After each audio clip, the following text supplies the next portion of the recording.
हमारे साथ मोहिंदर महाजन जी जुड़े हुए जो कि रक्षा विशेषज्ञ हैं और रिटायर्ड ब्रिगेडियर है भारतीय सेना से। सर, आपका बहुत स्वागत है टोटल टीवी में। सबसे पहले अगर हम यहाँ पर जिक्र करें तो जिस तरह से भारत पाकिस्तान सीज फायर पर सहमत हो गए, किस तरह से आप देखते हैं, क्योंकि पाकिस्तान लगातार अपनी नापाक हरकतें दिखाता आ रहा है और पाकिस्तान इस जो सहमति बनी है कब तक अपनी बात पर कायम रहेगा, इसका क्या कुछ यहाँ पर ऑप्शन या पाकिस्तान की तरफ से क्या कुछ एक्शन लिया जा सकता है या फिर जो सहमति बनी बीच में तोड़ भी सकता है Pakistan? There is a history. As far as the objectives are concerned, I don't think we could have ever completely wiped out the terror. मेरा आ गया टीवी पे, स्लो कर। पानी की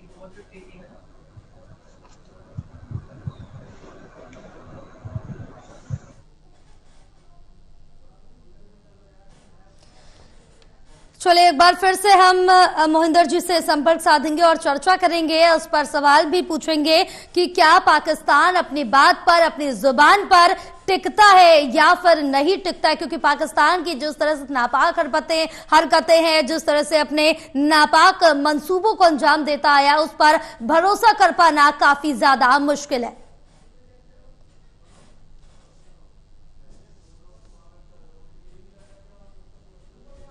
तरफ से तो ये अच्छी बात है कि जो एमईए ने सीज फायर अनाउंस कर दी है, लेकिन हमारा पुराना एक्सपीरियंस 1971 का जी बहुत बैड एक्सपीरियंस रहा है, क्योंकि 17 दिसंबर 1971 को सीज फायर अनाउंस हुई थी। हम उस टाइम पूरी तैयारी में थे आगे और बढ़ने के लिए, लेकिन जब वो सीज फायर अनाउंस हुई पूरे डिसिप्लिन के साथ हमने उनको इम्प्लीमेंट किया, लेकिन उसके बाद भी 17 दिसंबर 1971, 18 दिसंबर 71 मॉर्निंग तक उन्होंने फायरिंग की। हमारा डिसिप्लिन कहता था कि आप इसको जवाबी नहीं देना, वो तो ऑर्डर्स थे जी। जब उनकी तरफ से आया तो हमने भी एक्शन लिया था। धन्यवाद। बिल्कुल, रंजीत राय जी हमारे साथ जुड़े हुए हैं जो कि रक्षा विशेषज्ञ हैं, रिटायर्ड विंग कमांडर है भारतीय सेना से। सर, आपका भी टोटल टीवी में बहुत स्वागत है। और जिस तरह से आज भारत पाकिस्तान की सीज फायर पर सहमति बनी है, आप इस पर क्या कुछ कहना चाहेंगे? पाकिस्तान अपने बात पर टिका रहेगा या फिर जिस तरह से अपनी नापाक हरकतों को अंजाम देता आया है फिर से अपनी बात से मुकर जाएगा?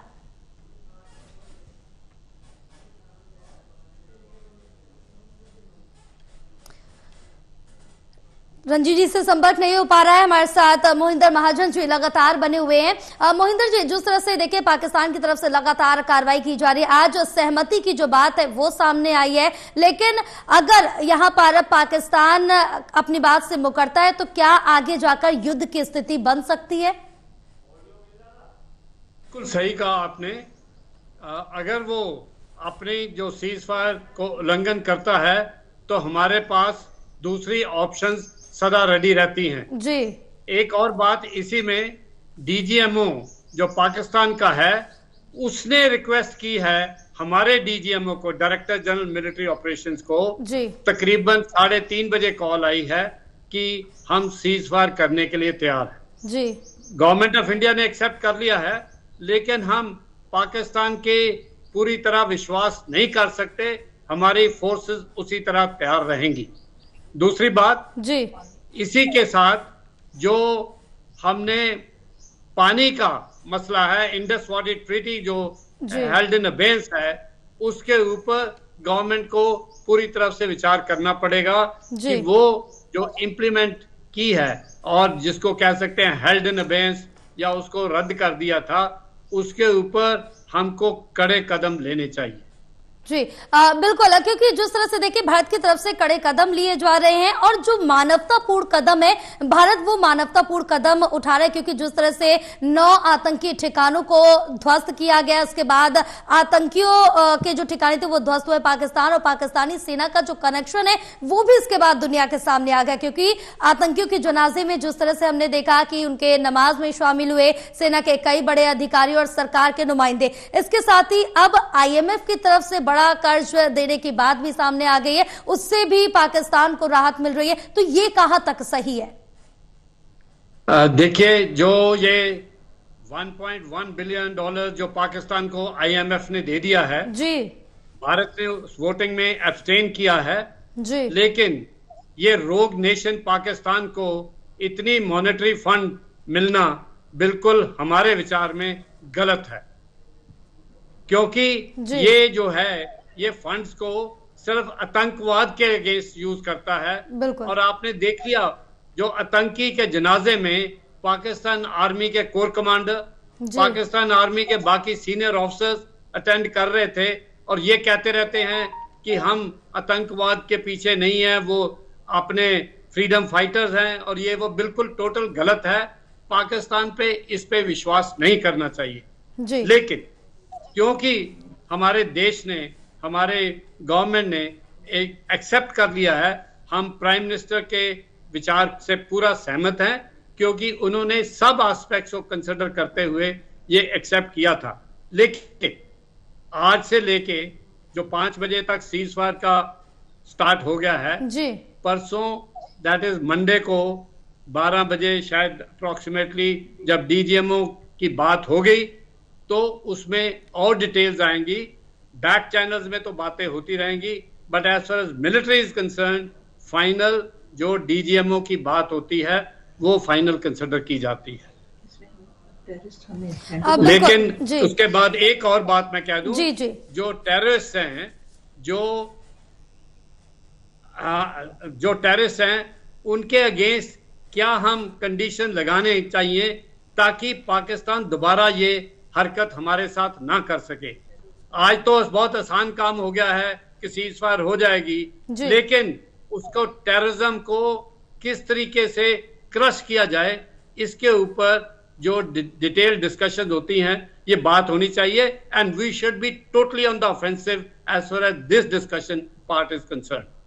बिल्कुल। और हमारे साथ रंजीत राय जी भी अब जुड़ चुके हैं, रक्षा विशेषज्ञ हैं और आप रिटायर्ड विंग कमांडर हैं भारतीय सेना से। सर, आपका टोटल टीवी में बहुत स्वागत है। और सबसे पहले यही सवाल लूंगी आपसे भी कि जिस तरह से भारत पाकिस्तान में सीज फायर को लेकर सहमति बन गई है, इसकी क्या गारंटी है कि पाकिस्तान अपनी बात पर रहेगा, अपनी बात से मुकरेगा नहीं? क्योंकि इस बीच पहलगाम हमले से लेकर और ऑपरेशन सिंदूर तक की बात करें तो 10 से 15 दिन लगातार सीज फायर का उल्लंघन पाकिस्तान ने किया है। देखिए, आपको ये पता होना चाहिए कि अगर जो सीज फायर हो गया है जी, जो DGMO दोनों ने तय कर दिया है, तो तमाम स्टेशंस को पता हो, इतला जाती है अभी सीज फायर हो गया। लेकिन इसको पता है क्योंकि हर एक सेना की जगह, ड्रोन की जगह, मिसाइल की जगह, एयर स्ट्राइक की जगह, नेवी का जहाज वो तैयारी में है, लड़ाई की तैयारी है जी। तो उस स्थिति में उनको पता नहीं है अब हम करें क्या। मतलब ड्रोन को बिल्कुल ठंडा कर दें, क्या होगा अगले, तो तैयारी रहती है। उस तैयारी में समय लगता है कि हर एक व्यक्ति, अरे बाप कितने लाख लोग उनकी मिलिट्री और हमारी मिलिट्री में लगी हुई थी इतने 25 दिन से, ड्रोन चला रहे थे, मिसाइल चला रहे थे, एयर डिफेंस चला रहे थे। तो ये जादू 1 मिनट में नहीं होता है। कोई ना कोई व्यक्ति कुछ न कुछ गलती करता है। पाकिस्तान ऐसा देश है जिसने पहले भी कारगिल के बाद, मानने के बाद भी उन्होंने लड़ाई करती रही। भारत एक ऐसा दोष नहीं है। हमारे फॉरेन सेक्रेटरी को काफी समझाया था पाकिस्तान को कि आप भारत को नहीं समझेंगे, Pakistan is not a democracy, जैसे भारत है डेमोक्रेसी। तो ये मैं बोल सकता हूं कि बहुत अच्छे बैक चैनल बात हुई होगी, क्योंकि जब से प्राइम मिनिस्टर मोदी साहब प्राइम मिनिस्टर बने वो गए थे पाकिस्तान, उनको धोखा मिला था, तो उन्होंने ज्यादा बात पाकिस्तान से डायरेक्टली नहीं की। हमने आपस में भी बात नहीं की। हमारा एम्बेसडर भी वापस आ गया इधर, तो ये है एम्बेसडर नहीं है। तो ये मतलब बैक चैनल। मार्क रूबियो ने कितनी बार हमारे एक्सटर्नल अफेयर्स विदेश मंत्री से बात की है। Mark Rubio secretary of state है अमेरिका, उसने चीन से भी बात की होगी, वो पाकिस्तान भी गया था, शहबाज शरीफ से भी बात की। तो बहुत कारोबार चला हो बैक चैनल में। Deputy prime minister of Italy ने deputy prime minister of Pakistan Mir साहब से भी बात की। तो आप समझें कि भारत की बैक चैनल्स चल रही थी, बातचीत चल रही थी।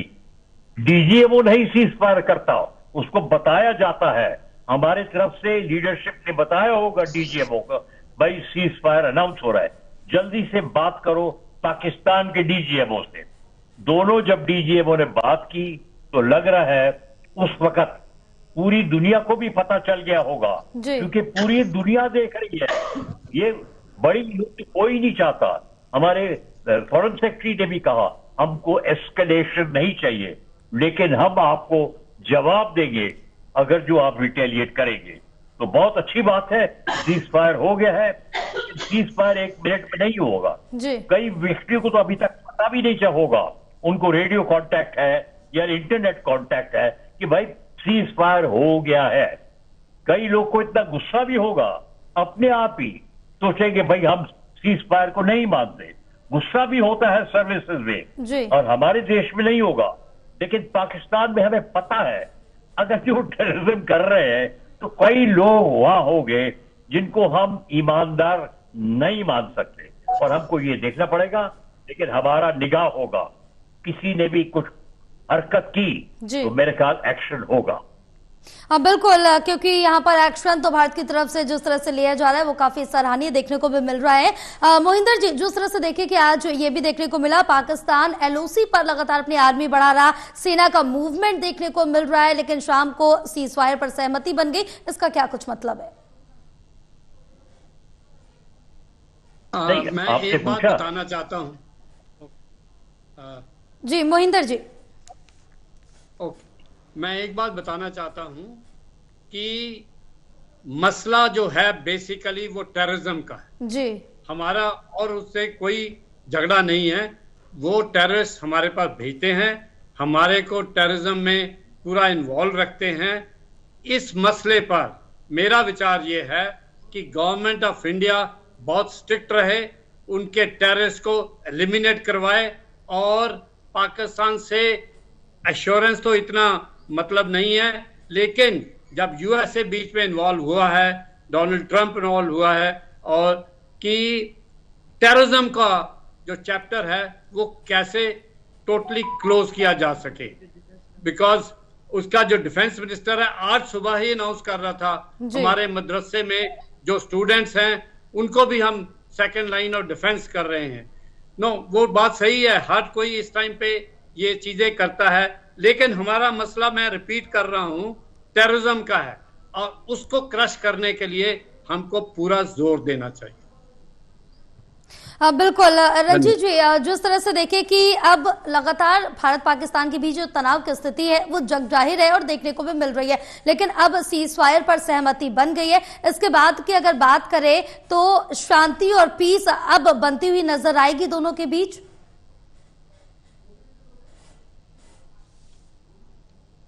शांति पीस तभी पॉसिबल है जब टेररिज्म खत्म होगी। टेररिज्म पाकिस्तान हमारे, देखिए आज कल रात को हमने 6 उनके एयर बेसिस पे अटैक किया है, उनकी होश उड़ गई होगी, इसलिए वो जल्दी से सीज फायर के लिए रिक्वेस्ट कर रहे थे। जो मेरे को पता लगा है वो पीछे पड़े हुए थे यूएस के कि हमारी सीज फायर करवाइए। गवर्नमेंट ऑफ इंडिया ने एक्सेप्ट किया है, हम भी एक्सेप्ट करते हैं, लेकिन मेरा मेन मुद्दा यही है कि टेररिज्म को कैसे वो खत्म करेंगे, ताकि इंडिया को, वो जो कहते रहते हैं हम उनको ब्लीड करेंगे, हम उनका खून निकाल देंगे, और जो उन्होंने 22 अप्रैल को किया है वो उसका क्या हल निकलेगा, ताकि फ्यूचर में हमारे को इस टेररिज्म से फ्रीडम मिले। बिल्कुल, और इससे को लेकर लगातार दुनिया भर में ये देखने को मिल रहा है और सभी यही चाहते हैं कि टेररिज्म से फ्रीडम मिले। और इस बीच मोहिंदर जी, जिस तरह से देखें कि पाकिस्तान अपने आंतरिक हालातों से ही घिरा हुआ है, और बात अगर हम बलूचिस्तान की कर ले तो बलूच ने पाकिस्तानी सेना को भी खदेड़ दिया है, लेकिन यहाँ पर तो सीज फायर पर सहमति बन गई है, लेकिन बलूच की तरफ से जो रिएक्शन दिए जा रहे हैं, जो आजादी की लड़ाई लड़ी जा रही है, उसको किस तरह से देखते हैं? पाकिस्तान तो पहले मैंने कहा था रोग नेशन, दूसरा मैं ये भी कहता हूं गीदड़ की तरह है। ओके, और घिरा हुआ है जो बलूचिस्तान है उनको, वो भी फ्रीडम इनसे चाहते हैं। ये पाकिस्तान के आगे टुकड़े होंगे, 71 में 2 टुकड़े हुए थे, अब उसके बाद भी ये टुकड़ों में बटेगा जी। एंड BLA जो बलूचिस्तान लिबरेशन आर्मी है वो इनको टोटली एक्सपोज कर रही थी, और इधर से एक तरफ से ईस्ट से हम थे, वेस्ट से BLA थी, ये दोनों पाकिस्तान के पीछे पड़ गए थे। इसलिए वो तो गिड़गिड़ा के रिक्वेस्ट करता होगा कि जल्दी से सीजफायर हो। आज तो हम बहुत धूम धमाका रात को एक्सपेक्ट कर रहे थे, लेकिन जो गवर्नमेंट ने एक्सेप्ट किया वो हमको एक्सेप्टेबल है। पर फिर भी मैं रिपीट करता हूं, टेररिज्म का फाइनल सोल्यूशन निकालना ही पड़ेगा। बिल्कुल रंजीत जी, इस पर आप जी बिल्कुल, थैंक यू जी।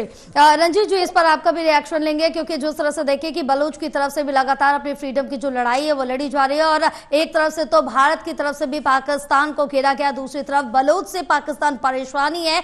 अब यहाँ तो शांति हो गई है, लेकिन बलूच की तरफ से क्या अभी भी इस तरह की कार्रवाई जारी रहेगी? पाकिस्तान की स्थिति बलूच लिबरेशन आर्मी के साथ, तालिबान के साथ, ड्यूरैंड लाइन, अफगानिस्तान उनका बॉर्डर नहीं मानता कि ड्यूरैंड लाइन है, तो पाकिस्तान की तो बहुत तकलीफ है। लेकिन आपको ये बताए थे, मैं भी बता दूं कि ये जो सीज फायर हुआ है, ट्रंप साहब ने भी अनाउंस किया है। इसका मतलब आप जो प्रेसिडेंट बने, उन्होंने पहली बात बोली, मैं यूक्रेन और रशिया की लड़ाई को बंद करूंगा। उन्होंने कहा कनाडा को मैं ले लूंगा, डेनमार्क को बता दिया कि मैं ग्रीनलैंड ले लूंगी। तो ट्रंप ऐसे है, इन्होंने कुछ बंदोबस्त किया होगा। मैं अपने विश्वास के साथ बोल सकता हूं, मार्क रूट ने बात की, उनके सेक्रेटरी ऑफ स्टेट में पूरा विश्वास है ट्रंप का। वो रोज ही प्लेन का नाम है एयरफोर्स 2, वो पूरी दुनिया में घूम रहा है, पाकिस्तान गया था। तो अब उसने जो बातचीत की होगी, भारत ने भी कहा होगा अब टेररिज्म के बारे में कुछ पाबंदी लगानी पड़ेगी। पाकिस्तान को तो IMF का लोन मिल गया जी, और अब मेरा ख्याल आसान नहीं है, लेकिन फिर अमेरिका को भारत ने बोला होगा कि अगर जो सीज फायर होना है आप चाहते हैं, क्योंकि सबको चाहिए, इकोनॉमी डूब जाएगी तो सबको चाहिए, भारत की इकोनॉमी, और चीन ने भी मेरे ख्याल पक्का अमेरिका से बात की होगी जी। नहीं तो चीन भी इन्वॉल्व है हमारे साथ। चीन पाकिस्तान का दोस्त है, उसकी CPEC ही उधर है, उसने कितनी पूंजी डाली हुई है। तो चीन ने भी कहा होगा कि सीज फायर का फायदा है। और पिछले 2 दिनों में देखा, जो धमाके अटैक हमने किए हैं पाकिस्तान में, उनका बहुत नुकसान हो गया जी। कहते हैं कुछ फैमिली चली पाकिस्तान से, पेट्रोल के टैंक मतलब पेट्रोल पंप बन गए हैं, और काफी पाबंदी है। अब हमको देखना पड़ेगा क्रॉस बॉर्डर फायरिंग बंद हुई कि नहीं, ये आर्मी को पता चल जाएगा इस मिनट में भी। अगर जो नहीं तो व्हाइट फ्लैग लग जाने चाहिए। व्हाइट फ्लैग का मतलब सीज फायर, व्हाइट फ्लैग अगर जो, तो हमें मीडिया को, आपको, मुझे, पूरी दुनिया को, देश को, जब हमें पता है cross border firing international border और LOC में बंद हो गई, और अखनूर वगैरह जगह में, जम्मू में थोड़ा आराम हौसला हो जाए, तब हमें पता चलेगा ये कितनी तगड़ी है सीज फायर पाकिस्तान के साइड से। हमारी आर्मी को ऑर्डर मिला होगा सीज फायर, तो हमारी आर्मी ऐसी है, पालन करेगी उस सीज फायर के। लेकिन हमने अभी देखना पड़ेगा, और हम लोग को सब देखना चाहिए, क्रॉस बॉर्डर फायरिंग बंद हो गई, क्योंकि वो एक ऑर्डर में बंद हो सकती है अगर जो पाकिस्तान ने ऑर्डर दिया है। बिल्कुल, क्योंकि अब ये ऑर्डर आ गया और दोनों में सहमति भी बन गई, तो ये दोनों देशों के लिए कहीं ना कहीं काफी ज्यादा महत्वपूर्ण है, दोनों के लिए फायदेमंद भी साबित होगी। और जिस तरह से पाकिस्तान अभी भी अपने आंतरिक स्थिति से घिरा हुआ है, उससे कब तक उबर पाएगा, क्योंकि नुकसान पाकिस्तान का दोनों तरफ से ही हो रहा है। मोहिंदर जी, क्योंकि जिस तरह से पाकिस्तान, एक तरफ से तो पाकिस्तान को जरूर राहत मिली है सीज फायर के बाद, और पाकिस्तान मानता भी क्यों ना, क्योंकि इस समय दोहरी मार पाकिस्तान झेल रहा था, एक तरफ बलूचिस्तान तो दूसरी तरफ भारत से राहत मिली है सीज फायर के बाद, लेकिन बलूचिस्तान से नहीं। बिल्कुल सही बात आप कह रहे हैं। वो जो बलूचिस्तान वाले हैं, BLA जो है जी, वो तो उनके वो टेक ऑन कर ही रहे हैं और वो करते रहेंगे। हमारे को सिर्फ मेजर कंसर्न है कि डायरेक्टली इनडायरेक्टली जहां भी सपोर्ट की जरूरत है अगेंस्ट पाकिस्तान, वो डायरेक्टली अंडरहैंड करते रहना चाहिए। पर सबसे ज्यादा मैं वो इम्पोर्टेंट पॉइंट जो कह रहा हूं कि ये टेररिज्म का मसला पूरी तरह से हल होना चाहिए। 71 वॉर का मैं एग्जांपल देता हूं। 93,000 प्रिजनर्स हमारे पास थे, हमने उनको साल भर तकरीबन खाना खिलाया, अच्छी तरह रखा, जो जिनेवा कन्वेंशन के ऑर्डर्स थे उसके मुताबिक हमने उनको ट्रीट किया। लेकिन जब शिमला एग्रीमेंट हुआ, 93,000 प्रिजनर्स हमने वापस कर दिए। बड़ा और कुछ एरिया जो हमने किए थे, मैं उस टाइम पंजाब एरिया में पाकिस्तान के 20 किलोमीटर 25 किलोमीटर अंदर हम लोग बैठे हुए थे। हमको वो एरिया छोड़ने का ऑर्डर मिल गया, हमने वो एरिया छोड़ दिया। लेकिन क्या हमने वो जो POK की प्रॉब्लम थी उसको हमने सॉल्व किया? नहीं। उस टाइम बेस्ट टाइम था हम POK की प्रॉब्लम को सॉल्व करें। आज चाहे वो POK की प्रॉब्लम है या टेररिज्म की प्रॉब्लम है, इसको हल किए बिना सीज फायर इफेक्टिव होना एप्लीकेबल नहीं होता। इसके लिए गवर्नमेंट को बहुत स्ट्रिक्ट एक्शन लेने की जरूरत है, और जैसे शिमला एग्रीमेंट में हुआ था वो मानना हमको मंजूर नहीं था। बिल्कुल, और आपने जैसा कि जिक्र POK का किया, तो रंजीत जी जिस तरह से देखे कि 9 ठिकानों, आतंकियों के 9 ठिकानों को ध्वस्त किया गया था, नेस्तनाबूद कर दिया गया था भारत की तरफ से, लेकिन अभी ऐसे कई ठिकाने हैं, और जब तक POK से पूरी तरह से आतंकवाद खत्म नहीं हो जाता या फिर POK को अपने पोषण में भारत नहीं कर लेता, और क्या ये यहाँ पर सीज फायर जिस तरह से लागू हुआ है वो कितना प्रभावशाली साबित होगा? बिल्कुल ऐसे नहीं हो सकता कि टेररिज्म जो मोहिंदर साहब बोल रहे हैं खत्म हो जाएगा जी। बहुत पाकिस्तान को कारोबार करना है। वो जो ISI की ऑर्गेनाइजेशन है, कहते हैं मुनीर साहब भी दिखाई नहीं दे रहे, उनको अमेरिका ने जरूर कुछ पाबंदियां लगाई होगी कि टेररिज्म को जो फंडिंग, जो लीडरशिप है, उनको आप कंट्रोल कीजिए जी। वो भड़काते, ISI उनको पैसा देता है, उनको भड़काता है। ऑफकोर्स ट्रेनिंग तो उनको मद्रासा में मिली है। तो एक और कहावत है, बहुत जबरदस्त कहावत है, it is talk then war war, क्योंकि दोनों देश परमाणु हथियार के देश हैं जी। पूरी दुनिया फिक्र करती है कि कोई पागलपना में परमाणु हथियार तो ना चला दे। फिक्र करते हैं कि ये दो देश अगर जो हल हो जाए तो इस इलाके में, इंडो पैसिफिक, इंडियन ओशन, जहां इकोनॉमी और आर्थिक स्थिति बढ़ती जा रही है और भी बढ़ेगी, पूरी दुनिया का फायदा होगा। तो बाकी देशों को भी इंटरेस्ट है कि भारत अब आगे बढ़ रहा है, इसके साथ इकोनॉमी, व्यापार ज्यादा करो। लेकिन अगर जो लड़ाई हो रही है जी। और शांति है, देखिए हमारे कितने हवाई अड्डे बंद हैं, एयरलाइंस बंद है, इससे कितना नुकसान होगा। हमारी फ्लाइट्स पाकिस्तान से ऊपर से जाती थी जी। अब वो लंबे जाती है, तो हमें सोचना पड़ेगा। और ट्रंप साहब और उनकी लीडरशिप, हमारी लीडरशिप कुछ बोला होगा कि अगर जो सीज फायर है तो कुछ फायदा हमारा भारत का भी होना चाहिए, नहीं तो we have got the upper hand. Pakistan की स्थिति इतनी अच्छी नहीं है। बलूचिस्तान की बात की, तालिबान की बात कीजिए, ड्यूरैंड लाइन की बात कहिए, चाइना की जो इन्वेस्टमेंट है वो डरे हुए हैं। अगर जो पाकिस्तान में और गड़बड़ हो गई